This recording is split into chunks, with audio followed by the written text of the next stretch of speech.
All right. Welcome back, ladies and gentlemen, to In the 11.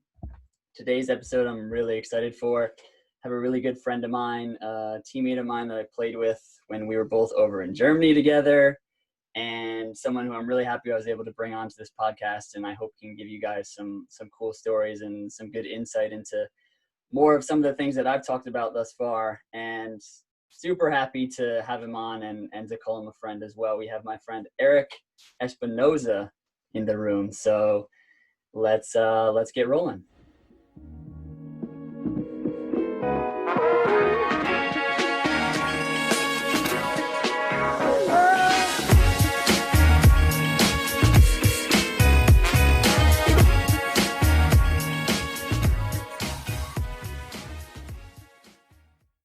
So, Eric, why don't you do us a favor and kind of give us the introduction of who Eric Espinoza is to the In the 11 listeners and audience who haven't had the pleasure of meeting you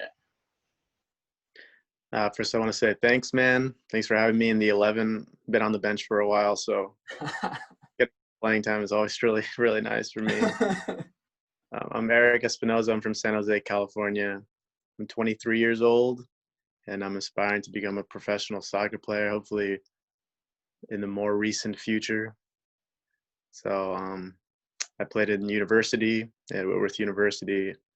I played in Spain and Germany so far, and I've done trials in a few other countries.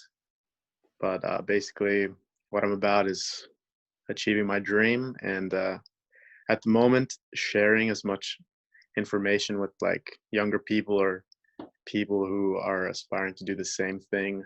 Mm-hmm. While it is kind of shutting our opportunities to play down a little bit. So I think when something bad happens, new opportunities arise. So we're taking advantage of these opportunities.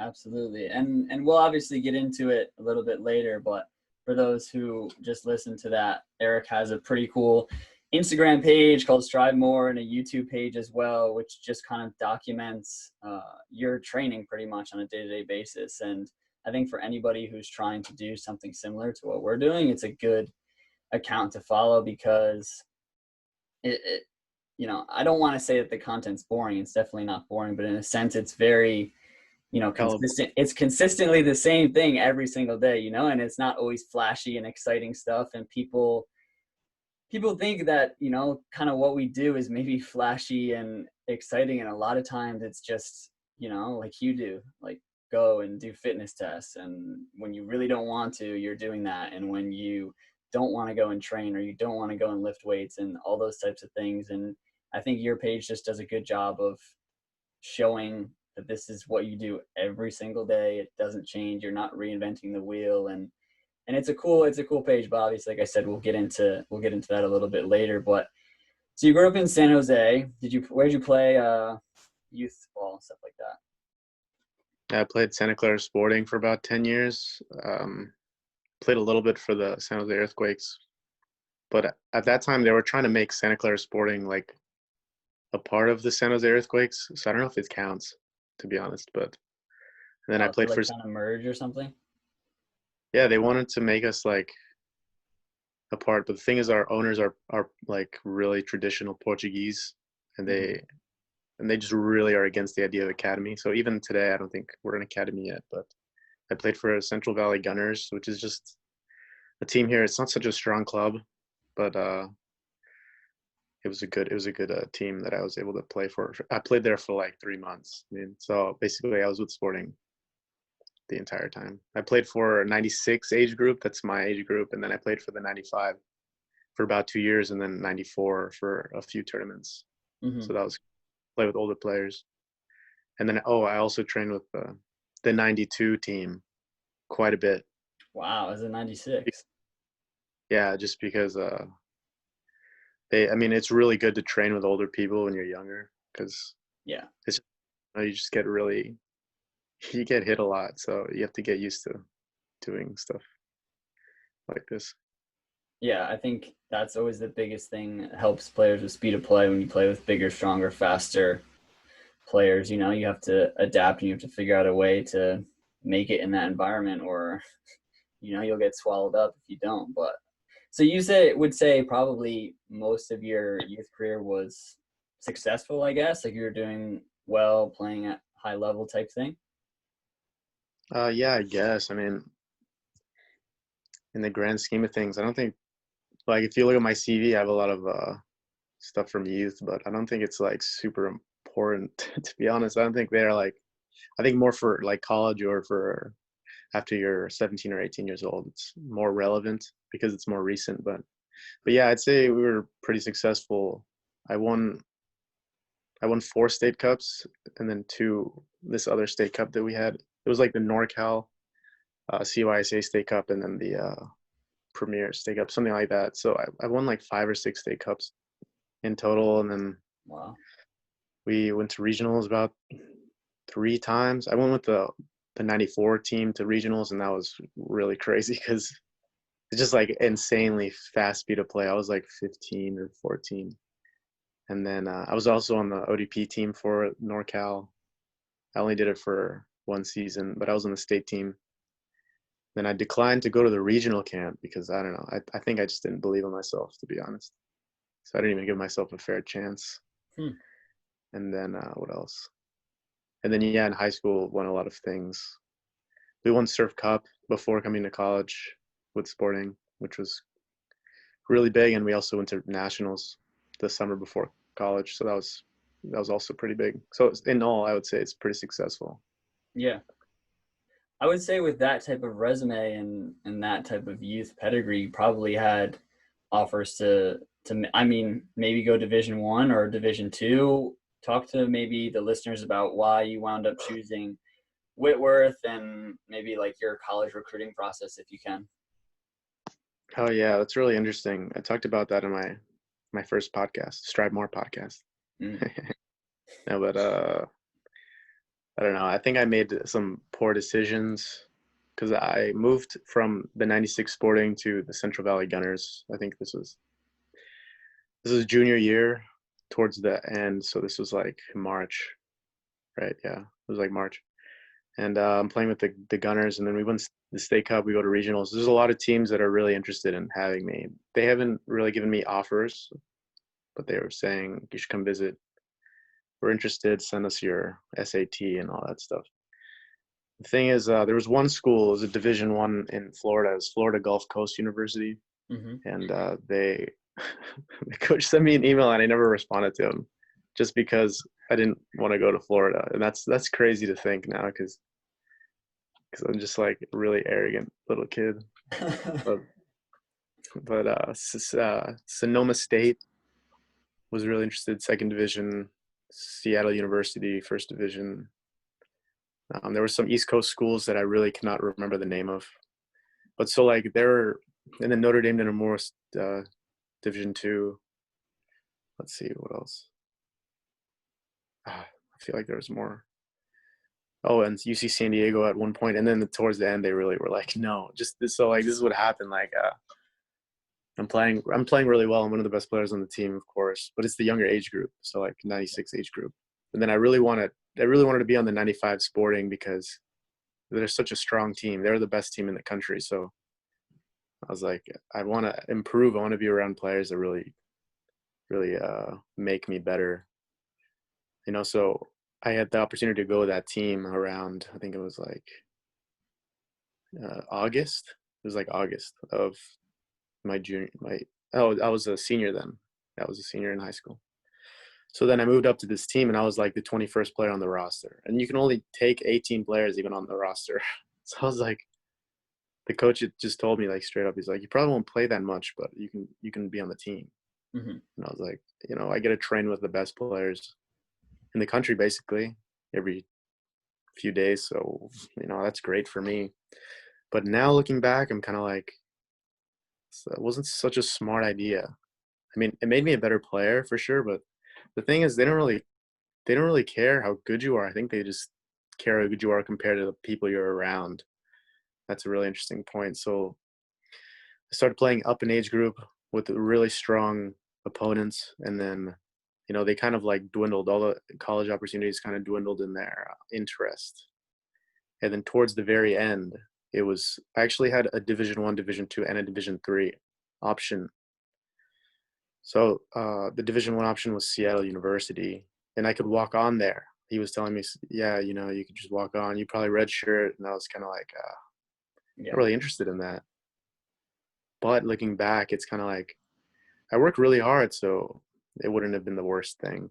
And then also from Division One, you can get into the MLS draft if you excel, as opposed to like Division Two or Division Three. You have to like be insanely insane, not just insane. You got to be like, you got to really like show people that you're fucking crazy. Yeah. Oh, can I say bad words, by the way? I don't know if I can. Yeah, you're fine. Okay. Fucking crazy. um, and so, yeah, I was thinking about that. And then Division Two was Sonoma State. I almost went to Sonoma State. I was extremely close. You know, like you have to pay money to like reserve your spot in the school. Mm-hmm. I did that. I paid for that. You put And I down told the you would deposit at Whitworth and Sonoma State, and then yeah, wound up in Whitworth. I told the coach I would go there, and then the last second I was like, nah. And then Whitworth, he saw me. The coach saw me. I think it was like March or April of my senior year, so it's like super late. Then I went to visit, and it was a nice school, good people, a small faculty to student ratio. So that was really appealing. Also, academic wise, I think it's smart. But then looking back as well, and I wanted to be a soccer player. I even had a conversation with my parents, like, what if I just don't go to college and I just try to play? And that was an option because I was younger, so I could play on an academy, I think, for like a year, Mm-hmm. and then see maybe I'd get more college opportunities. You know, because I kind of messed up because I went to a team where I wasn't playing that much, and that wasn't very smart. So I don't know. When I look back, I'd rather not say there was like regrets because I No, think everything happened for a reason, I guess. But exactly. Yeah, I think I talk about this in my podcast as well. That I don't necessarily think I have regrets because everything that I've done has led me, to what I have now and the opportunities that I have now. But at the same time, it's like if you could go back and everything that you know now, of course you wouldn't make all the same decisions. You know what I mean? That'd be foolish. You'd avoid the things that turned out to be mistakes. And I think it's interesting that you say that you found that training with the 95s was a mistake because I think at the time, probably when we're at that age, it's all about, how can I play? How can I get in front of people's eyes? And I can't do that if I'm the 21st guy off the bench. But at the same time, you look at that, probably your development with playing with those guys versus playing with a team that you're going to consistently be in 11 and maybe you're not being pushed the way you were, it probably turned you into the player that you wound up being in some fashion. You know what I mean? Being in that yeah, play all the time, it probably did really good things for who you ended up being as a soccer player, even though at the time you were like, well, is it really paying off because I'm not seeing time on the field? You know what I mean? And who knows? I mean, you probably follow those players. You might have wound up going on to do better things in your career than some of the players in that team. It's just youth soccer is like such a in the States, but even in the whole world, the players who are great at when they're teenagers don't always wind up being the players who are great in their 20s or in their 30s or whatever. It's just a true. lot of work and skill involved in it, but at the same time, there's just like lucky bounces sometimes. Yes, you're right. It's a good point. Thank you. So, Whitworth, you stayed there for 4 years, correct? Yeah. And two, just because we're saying Division 3 doesn't necessarily like this was still a top Division 3 program in the country, if I'm not mistaken. Yeah, we were ranked as high as third in the country. And yeah, I mean, we were good. We won a lot of things. So from an individual standpoint or even also from a team, what was that like those 4 years and having that kind of success like that? It was cool. I think the main thing I was able to gain from it was how to be a leader and how to treat teammates properly, I guess, because the coach really wanted us to be really caring for each other.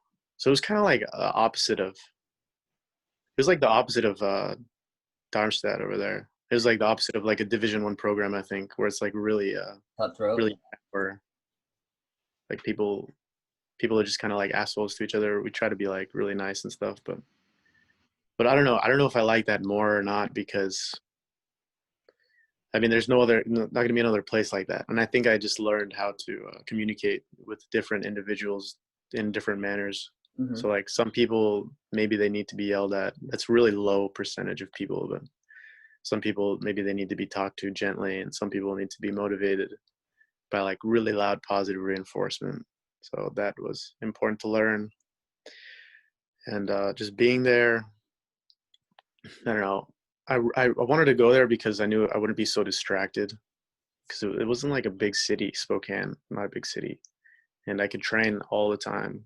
The coach would give me the balls and like unlock the goals and all this stuff. So I don't know if that would happen at another school. I really don't know. Yeah. Uh, and and at the same time, I feel like a lot of the things that I complained about, like people not taking things so seriously, I think that would happen at any school, regardless of the division. The only difference is like there's more talent, I'd say, at other schools, but we were definitely really strong. So I think it was good for my development. Positionally, of course, actually, I learned a lot about positioning, Mm. something that I never really learned, and then I learned it in college. Yeah, it's interesting what you said, because I kind of found the same thing when I got to my Division 2 program that I played at, which wasn't like one of the top Division 2 programs in the country. In fact, it was probably more middle of the road or bottom. But I, not knowing that much about college soccer going into it, was thinking, oh, like this is Division 2, everyone's going to be serious, everyone's going to be locked in all the time. And then you find everywhere, Division 1 all the way down, that there's guys who take it serious, like you or myself, and then there's guys who don't, but are talented so they can kind of skate by. And it Yeah, was interesting because I actually went and talked to my coach after I got back from Germany. We were just talking, and he was like, do you miss, because I coached my college after I graduated, was the assistant there. He was like, do you miss it? Like, or was it different? Just asking questions. And I said, kind of what you said, that college soccer is not really like anything else, because when you get into the semi-pro and pro world, there is a family-like atmosphere sometimes, but a lot of times it's all business, and it's like very cutthroat, and there's people who are friends, but not in the same way that a college program is run. Like, it's very unity based, and it's all about togetherness and that type of thing. And you can't find that anywhere else. Like, it's not the same in youth soccer or anything. Like, college is unique in that way. And maybe it's probably good for the bonds and for the camaraderie. Like, does it wind up doing that much from the soccer perspective? I don't really know. You know what I mean? I don't think the college true. soccer model is necessarily the best way to develop a player at that age, but that's probably a conversation for a different day. Yeah, definitely. So then you graduated Whitworth, and so you've known since you were like in your early teens, yeah, I want to try and play professionally. Yeah, yeah. I knew ever since, because this is the thing. I had this like, I don't know how to start explaining this. So like there was a scout that saw me play once. He's from West Ham, Hmm. and his name was Mike Lee. I mean, whoever is listening can just look his name up. He's from Australia, but he was a West Ham scout. I don't know if he's still a West Ham scout or not, but he really wanted me to, he saw me once and he talked to my dad. He's like, "Oh, does he have a European passport?" And then my dad was like, "Oh, yeah." Like he was like trying to bullshit his way, but no, we don't have European passport. Yeah. I mean, maybe like through my mom, maybe we're Spanish in some way, because they just conquered every fucking person on the planet.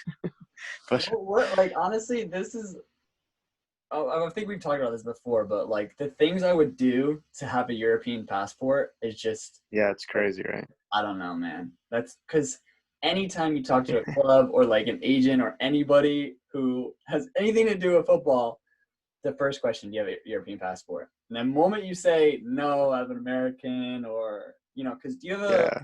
Mexican passport as well or no? Just No, American? I'm trying to get it, but Gotcha. But like literally anything on this side of the hemisphere, it's like, okay, we'll see what we can do. But it's like, oh my, I feel like I'd kill a man for an EU passport. Like, you could just make sure he looks like you. Wait, so I'm you think sorry, I interrupted your discussion about the scout. no, it's okay. Oh, I was gonna say, based on what you just said, the interesting thing is when I was talking to the Michigan Stars owner, Michigan Stars is a NISA third level professional here. Yeah. The guy was like, "And what passport do you have?" I was like, "USA." He's like, "Oh, good." That was like the first time I ever heard "Oh, good" after saying that. Exactly. Yeah. He's like, "Oh, good," because we have a lot of Europeans. They might have to leave, and I was like, "That's crazy." But anywho, what was I talking about? Oh yeah. So this scout helped bring Sebastian Lletget to West Ham. Sebastian Lletget he plays on LA Galaxy now. Mhm. He's actually dating Becky G, which is freaking insane. I think I That's so actually crazy. knew this somehow. Dude, she just made a song about him. That's so crazy. And I'm trying to DM this guy because he like knows people from around here because he played on Sporting for a few years or like 1 year. Uh-huh. And my coach from Sporting was his coach. So, he wanted me. And then one time there was a West Ham Academy camp in Santa Clara, and Mike Lee was like, "You got to come. You got to come." I was like, "All right." But then I missed the first day. I thought it was in the morning, but it was actually in the evening. I think it was like 6 or 7. So it was like one of those times where it could be either. Hmm. And I was like, fuck. But I ended up going, and I did okay. And then he really wanted me to play in front of what's his name? Tony Carr was the academy director of West Ham, and I did okay. Tony Carr wasn't the biggest fan of me, honestly, but I think Mike Lee just like made him invite me over there, and I was gonna go over there, but I don't know. There's a few things that prevented me from going to like just to like for them to see me. I don't know if they were gonna have any action. Of course, I think I had to like play against some of their academy players or something. Yeah. But I didn't even take that opportunity. So that's also something I'm like, what? Why didn't I just go? Whatever. A flight to UK, how much is that? Like $500? Just spend the money. Yeah. Just figure it You know? out and see what happens. Even if it's just for the experience. Yeah. So I was stupid. I was so stupid for that. Ah. But that's why I'm a West Ham fan. Everybody's like, "Why are you a West Ham fan?" Gotcha. But I'm a I was wondering that as well. I was like, there has to be some story. Couldn't have just picked Justin. I was yeah, like, that's the story. So that's what really made me believe like I could be a good player. And the whole time Mike was like, you gotta be working harder off the ball and defense and other stuff. So then from then, since I wasn't able to go to West Ham, I was like, I have to just work my ass off. I have to make sure that I'm the best by working hard. I'm always the hardest worker. So that served me well, I think. yeah. And I mean, I will attest to this as well as a player who played with you and against you and stuff, and especially seeing the way that you train and extra train as well. Probably one of the hardest workers I've ever been around. So, if Thanks. people are listening to this on your page or what have you, and you listen to Eric and you're like, well, he's saying he's a hard worker, but like, is he really hard? No, like this man is like every day. Like I remember we'd be getting in the vans like after training and stuff, and there was one day I think it was like just pouring. Like we had Oh a yeah, I remember that. miserable session. Like guys were probably furious at each other, They're and mad every day. and you like grabbed a bag of balls and went out and set something up, and everyone's like, "Yo, is he staying?" And Did they actually say that? I remember, no, there were a couple. I can't remember who it was Wow. exactly, but I just, a couple voices or whatever. I was like, is he really staying? Like, he's crazy or something like that. Like, and I feel like I worked pretty hard, and I know there was a bunch of times where I would stay and try and train and do extra stuff with you, but I definitely like once I got in and around training with you and a couple other guys in that team, I was like, all right, like I'm not doing nearly enough. Like I need to step it up if I want to be at that same level. And so I think I probably realized that maybe a little bit later on in my career than you did, which is good that you got that experience so young where you were like, all right, like I need to double down and triple down on the work that I'm doing and make sure that I'm the player that I want to be.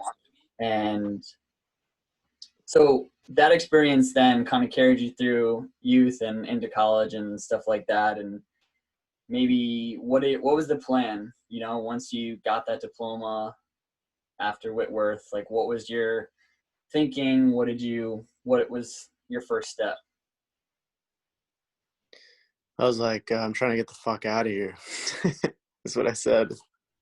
So, Out of Spokane? in just out of the country. Out of the country. Gotcha. Um, so the first thing I did an NPSL All-Star Showcase in January.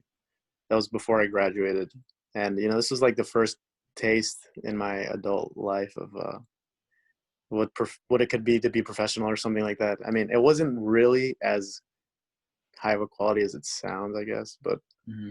they try to make it a really good event. So like Freddie Adu, we talked to Freddie Adu through the phone, Mm-hmm. and I didn't even like he was on a projector. I didn't even recognize the guy. I'm just like, oh, that guy. Isn't he supposed to be 40 now? Because he lied about his age or whatever. No, just kidding. And then what's his name? Eddie something. He was on the national team. Crap, I can't believe I forgot his name. Johnson? Yeah, him. Yes, wow, that's good. Eddie Johnson. Eddie Johnson was there, and I shook his hand, I think, and I was like, I didn't know who he was. I honestly did not know who he was. And then I found out after that he's just like really good player. Yeah. But there we had like a dinner. That's where we met them and talked to Freddie Do. And then I met these agents. These agents, they were telling me some crazy shit, dude. Like crazy stuff, like crazy transfers and how the business is. It's like there was this one guy telling me a story of it was like this Spanish goalkeeper. He's in a hotel room, and they want to keep him in the hotel room so he doesn't leave at the last day of the transfer window. So he doesn't just like leave the team or Yeah. the club. And then the guy like sneaks out the window, and then he's like in Italy, and he changed teams. I was like, what? What the hell is going on here? It sounds like some really strange business negotiations. But so then I was like, okay. And then so that was cool. We ended up winning that, which is really cool. And then it was like regions, so west, east, north, south. Mm-hmm. And then I went to a Sacramento Republic tryout, actually. It was an open tryout. Hmm. And I did really badly. I'll just straight up. I'd broken my nose the week before in Florida in the All-Star Showcase. Mm-hmm. So I had to get surgery on Wednesday, and then I had to fly on Friday. And yeah, I did bad. And then let's see. So right after I graduated, no, actually, sorry, March, I went to Soccer Visa Combine. Yeah. Soccer Visa is it's like a agency program that helps players get opportunities to be seen by professional coaches and teams. Yeah. So I went to that, and then he chose several players to go on these like all-star trips. The all-star trips were like to Costa Rica, Finland, Norway, and Iceland. So then I went with him on one to Costa Rica. So then went to Costa Rica. I did pretty well in Costa Rica. I was really in shape and in form because I'd been playing in the NPSL like for 4 or 5 weeks prior to going. So I did really well, and I had a trial with, I think it was a third division team. And I don't know if that's professional there. I still don't remember, but it's called Punta Arenas. And I didn't do the trial because I had an opportunity in Spain, like literally right after. So then I went to Spain, and then I was trying out with a fifth division team, and the first team was in the third division. So it was a professional club, and I made the team, which was really cool. And I had an experience of what life was like in Spain. It was in the north, right next to France. So actually, like on our jogs, because we do like fitness every week. So we'd jog, and then we'd go into France, and then we'd jog back. So like it was like that close. Yeah. And so that was cool. And so I played there for a few months, but then I couldn't stay for a lot of reasons. Like visa issue was one. The payment, they weren't paying me a significant amount or anything at all. And so like I was like, how am I gonna stay here? And then You could only but then stay so I for the 90, right? The 90 days, or yeah, I was only able to stay for freaking that's crazy. Because I had to try out. Then I started playing games and then I'm like, oh, I can't stay anymore. I didn't know this. I didn't know this at all. I wonder if they knew, or they just then realized like, oh, actually, you got to go. That was the agency that or the person that brought me there is kind of an idiot. So Gotcha. I was like, what?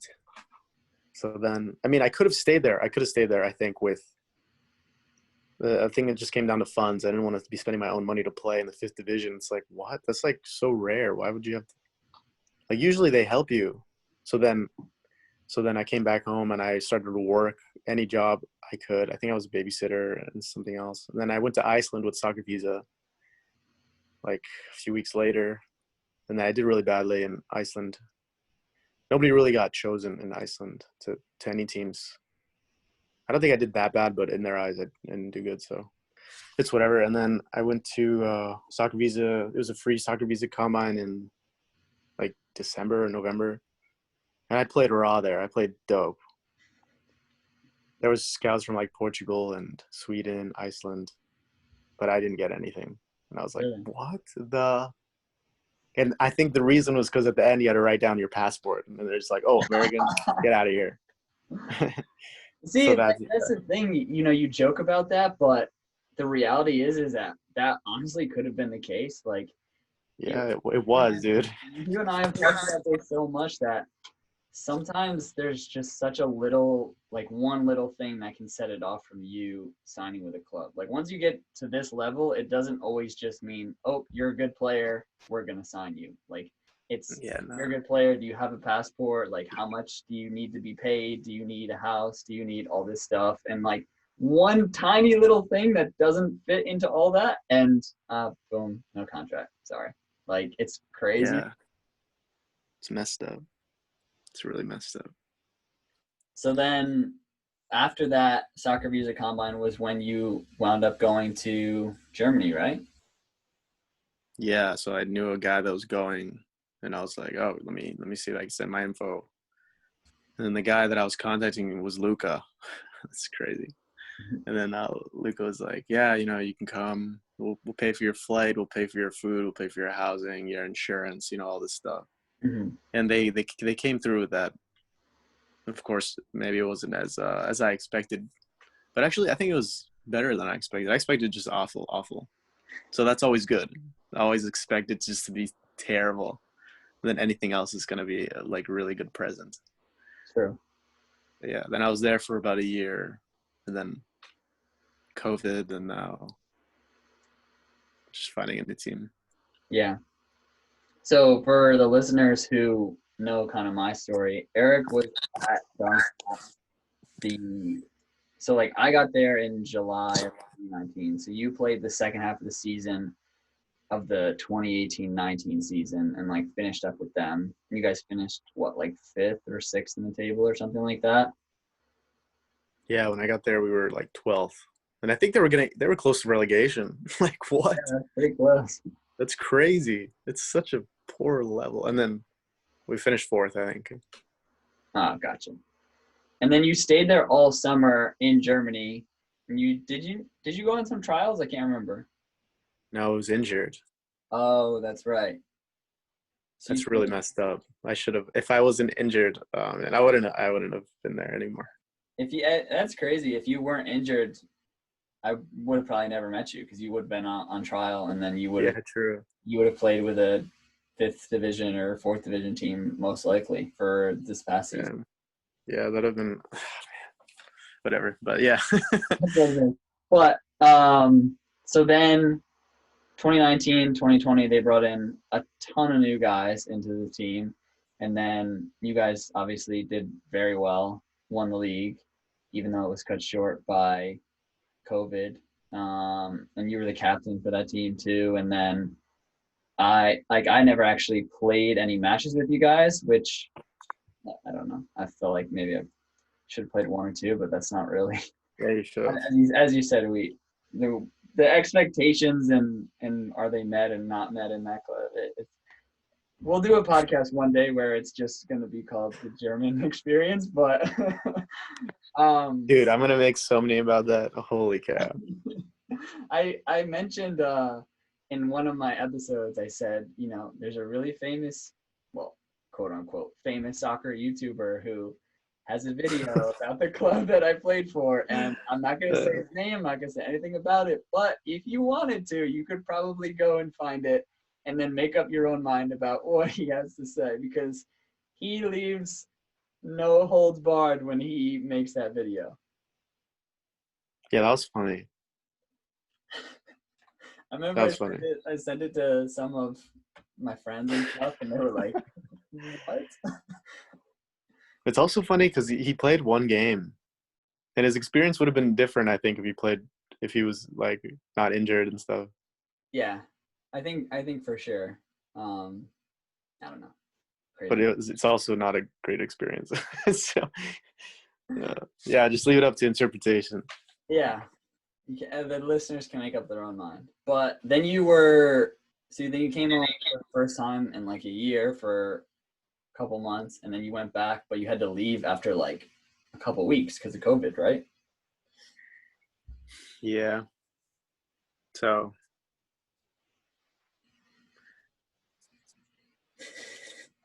Yeah, that's pretty much it. Just went there and came back, basically. Gotcha. So Crazy. Now the plan is, you talk about it on your socials a little bit, but the plan is just train and you looking more towards the States to maybe stay or go back over to Europe, or what's on the horizon for you? Well, right now there's travel restrictions for Americans to the EU, so that's kind of off the table. I contacted like every single Australian second level team, and that was like in April. And I got a few responses, but the only problem is that it was COVID. The thing is, the Australian league is back now. The Australian leagues are back now. Can you travel to Australia? Yeah, I think so. I think we're fine. Okay. So the plan now is to just stay fit. Make sure I don't overtrain. I think I'm overtraining, but stay fit. Make sure that I moderate things properly, and then have a tryout at the end of the month. I know we'll see. Michigan Stars was supposed to call me in these days, but I don't know. I don't know if they're interested. Mm-hmm. But well, depending on what they say, I'll have some comments to make, but I won't make them yet. What was it like at that trial? How did that trial go? Was that your first ever trial with a professional club in the States? Yeah, it was, I think. Well, I did the Sacramento Republic and San Jose Earthquakes, but those are open tryouts. Yeah, so kind of different. Yeah, I don't know. I can't be super honest because you know me. I just kind of like I talk a lot of shit. But I'll just say it was an interesting experience. I saw a lot of people that I've like heard about, or they're like soccer visa guys, and then I met the coaches were German, so that was cool. I was able to speak to them in German a little bit. And yeah, that's all I'll say for right now. Fair enough. So one of the other things I wanted to talk to you about was the episode that I had just put out. I talk about, dealing with trials that don't work out, dealing with being rejected by a coach, or, going to a team and failing and not doing well. And in this podcast so far that you and I have had, you've talked about sometimes when you've gone to places and you felt like you haven't done well, like you haven't seized the opportunity, or even if you have done well, you didn't wind up getting whatever the goal was to make the team, to get the opportunity, out of the experience. So what are some of the things that you feel like you've learned in trying to better bounce back from those or deal with those types of situations and circumstances? Let's see. Well, the thing is, I started listening to Gary Vee a lot. You know who that is? Gary Vaynerchuk. I do, yeah. He's a super good one to listen to. Yeah, he talks about that a lot, rejection and things not going your way. I mean, for me, I think you're supposed to. I think that success is in how you fail. So let me explain. So failure for a lot of times it can be discouraging or encouraging. So it's kind of just how you respond to different stimuli. So like if something's negative, you continue to work and try to push to succeed, and then if something's positive, how you respond as well to that. Because if something's positive, you could also like start doing really shitty because you're arrogant or something, or you think it's just going to come easy from now on. Yeah. But in terms of rejection, I always just think it like this. So in soccer, especially, and I think it just in general in business, just like any industry, it's always an opinion. So it's just on the individuals that's in power's preference. So that's really what it's up to. And a lot of the times they don't have the best judgment. Sometimes they have amazing judgment. Maybe Mhm. you just aren't good, and they're like, "Oh, you're not good." Yeah. I'm freaking amazing. So when they don't want to take me, I'm kind of like, "You're stupid." Like you just don't want to win, I guess. So that's how I take it usually when I get rejected. Before I wasn't so confident, so I'd be like, "Oh man," asking questions of myself, but it's not going to change the fact that I'm going to keep improving. If I'm there, I'll improve there. If I'm here, I'll improve here. So it's just a matter of time. I mean, somebody has to come to their senses, and Yeah. not a problem. Yeah, you probably hit a lot of the same points that I hit and what I was talking about. Uh it just comes down to finding the one, like the one opportunity. It's cliche to say in a way, but it really is. Like you just have to find the one coach that believes in your ability and wants to bring you to the team, and then the club can also support you and they're willing to take a chance on you even without the EU passport and all that type of stuff. It really comes down to just like not giving up and just continuing to find the one that's going to work out for you, because there are, unfortunately, in this soccer world, there's going to be a lot of people, coaches maybe, that think they're doing you a service by saying no, you're not good enough, or no, you're not going to play at this level.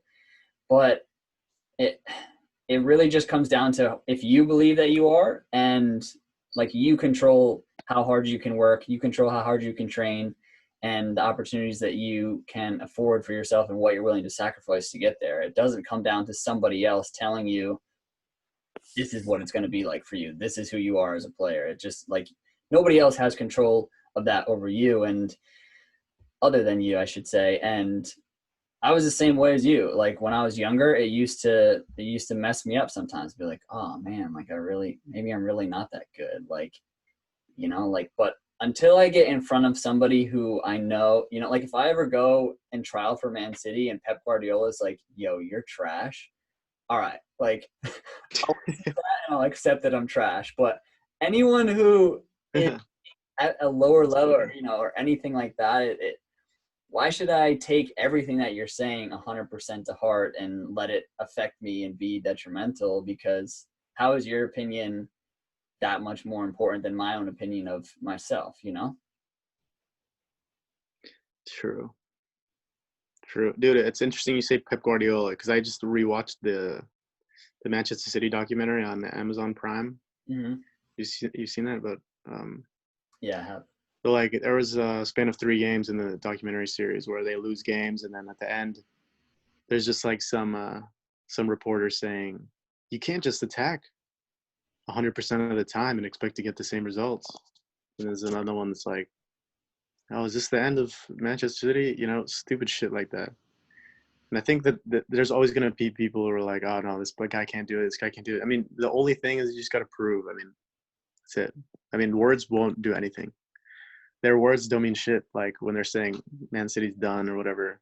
Yeah. I mean, because they're just playing, and because the style that Pep Guardiola is bringing is broad in the last few years. It's like unprecedented. Like people are like, you can't play this way. It's so open. Like that's what we played at Whitworth. It's extremely open. If you don't have the quality to do it, you get destroyed. Mm-hmm. Like literally counterattacks after counterattacks. So I guess my point is that everyone's just gonna talk, and you just have to, you just have to do. You just have to prove them wrong with your success, and that's pretty much it. I mean, It just comes down to you being strong enough of a believer in yourself and strong enough mentally to like tune out what a lot of people are going to say about you, and like, are you strong enough in your convictions and believe in yourself enough to just keep going even when people are going to be like, no, you can't do it, no, you can't do it. exactly. I find it interesting that you said Whitworth played a very open style. I would argue that the first team of Darmstadt probably played one of the most open styles I've ever seen. No, it was not. No, no. I mean, because like this is how it would work. So everyone's just up, and then it would be like the goalkeeper counts as one. So then it's all based on numerical advantages. So then if the opposing team attacked with just one, it's a great day because then it's 3 versus 1, 2 center backs, goalkeeper versus striker. Yeah. And then if it was 2, then the 6 would join in. So it would be 4 versus 2. Mm-hmm. And then so the players who didn't really need to be a part of the play would just go up. So then it would really leave them stranded on an island, right? So then they would have to get out of it. And once they got out of it, there's other problems because the center backs are all the way at the half or even higher than the half. And they're wide. So like the whole middle is open and the goalkeeper is the one that covers that. So then the goalkeeper is like at the half field as well. So like that's insane. It's like super fucking open. So like I don't know if I agree completely with this, but then we had like 6 players just in a line. It's not supposed to be in a line, but that's how it ended up. We're supposed to be like staggered and have Where's depth. Germany? Whitworth. Oh. We didn't have tactics in freaking Germany. So that's why I say it's open. Because imagine, actually, I can't even say this, but how do I say this in not a messed up way? All right, well, just imagine there's a huge gap in the middle of our field in Germany, and the players are just around it. That's basically how it would be. So then, what would happen? Yeah. No, stop! You're supposed to be. Sorry, maybe you should delete that. I don't know, but keep it if you want. Yeah, we'll figure it out. It's interesting. Like when you're talking about like some of the city tactics too, and some of the tactics he was using at Bayern as well. Because I read the book, like because Pep has I think like 3 books out about himself or 2 or something like that. But I read the one about his time at Bayern and how he was just such a proponent of that numerical advantage that there would be times where he would recognize weaknesses in opposition and play like forefronts and would just play like along the front. It would be like when he was still had like Arjen Robben, Frank Ribery, like Thomas Muller, like Lewandowski, just all 4 of them would play like almost flat. But then he had the types of players like a David Alaba who could be so versatile and kind of like a utility player and do so much that he was then able to afford to take those chances like that. And it was really interesting too. He talked about how one of the main qualities he always looks for in a player, especially a defender, is somebody who can dribble, like somebody who can dribble out of the back, because that's sometimes the difference between when you have even like a 1 numbers up numerical advantage, or if you're even, if you can break the lines, like push past that first player with your dribbling ability, which is why the center backs that he plays now, you look at someone like John Stones or Laporte or Fernandinho, they also are like those ball playing center backs, and they're not just going to get it and knock it. Like sometimes they're going to go forward, and it's risky, and it's, as you said, it's dangerous as hell sometimes, but it makes for some exciting stuff when it works. Yeah, if you have 50 million pounds to spend on a center back, yeah, go ahead. I mean, do whatever the hell you want. Exactly. When you have money to blow from like oil money, then just buy whoever the hell you want. Exactly. Well, this has been pretty good. I think we've talked about a lot of stuff, and I think the listeners are going to enjoy hearing your perspective and some of the stories that you have. I think what I would like to do is, if you want to talk about your social media, kind of what you're doing, and maybe give a little bit of a snippet to a new audience for you to maybe have them check out your stuff? Sure. Thank you. So Strive More, basically, I show a few things. I think it's really appealing to younger people and to people who are achieving dreams of any sort. It's just like consistently work. It's just work. It's raw work. So on the Instagram, it's just work. It's not really anything that's like pretty or edited in a great fashion. I literally just cut the clips and put them on there just so people would see what an everyday training is like. And I put everything. I put the weightlifting, I put the fitness, and I put the other stuff. And then on the YouTube, I want to do more like tutorials and instruction, things like this where I'm talking and I could like teach people certain things. So if you're about that, check it out. I think it's really important to also humble yourself. Maybe you could see this and you're saying, oh wow, I guess I don't do enough, or maybe I should change some things. Because a lot of people I've come across, they're always like, yeah, I want to do this or I want to do that. Examples are, I want to be a professional soccer player, or I want to make a business of some sort. And it's just in the actions. You can't say stuff. I really don't like. Yeah, it's so annoying. I really don't like that. So even now, even with my like family, even my sister, she's like saying like, "Oh, I'm gonna go do this." I'm like, "Okay, then I'll see you doing it. Don't tell me you're gonna do it." Honestly, I don't like that. So that's good. And I respond to like every DM. There's a lot of people that send me DMs. It's crazy. There's such a crazy range. There's this guy from UK yesterday. He sent me a DM. It's like, "Are you a footballer?" Like, dude, it says in the bio. It Look at says any of footballer. my posts, like. Then there's a lot of Africans like from Cameroon or from South Africa. They're like, "Oh, help me with the trial or something." So I mean, I guess I do my best. Right now it's hard because of COVID. And then there's other people who come with me opportunities saying, "I have this program in Spain, and if you could help me get players there, or if there's players that are interested in tryouts in Spain, stuff like this." So it's really interesting. And then there's also players who are like, "I need like fitness program or training or running." I mean, sorry, I already said that. Footwork or shooting. So then I try to help them quickly. Right now, I'm not doing anything like monetizing. So get in your questions while you can, because in the future, I'm not really going to be asking questions for free, I guess. Get out for free. And then my podcast as well. I'm just going to be talking about stuff like Brendan here is talking about. And yeah, strive more. That's awesome, man. So Instagram, it's strive_more, correct? __, 2 underscores. And then same, you're on TikTok as well, right? Yeah, but I don't know if you're on TikTok, go ahead. It's the same, strive__more. True. And then all this stuff, I'll have it linked down below. And who knows, TikTok may be banned by Trump in like a week, so who knows. But yeah, like I said, all the links to that stuff will be posted down below.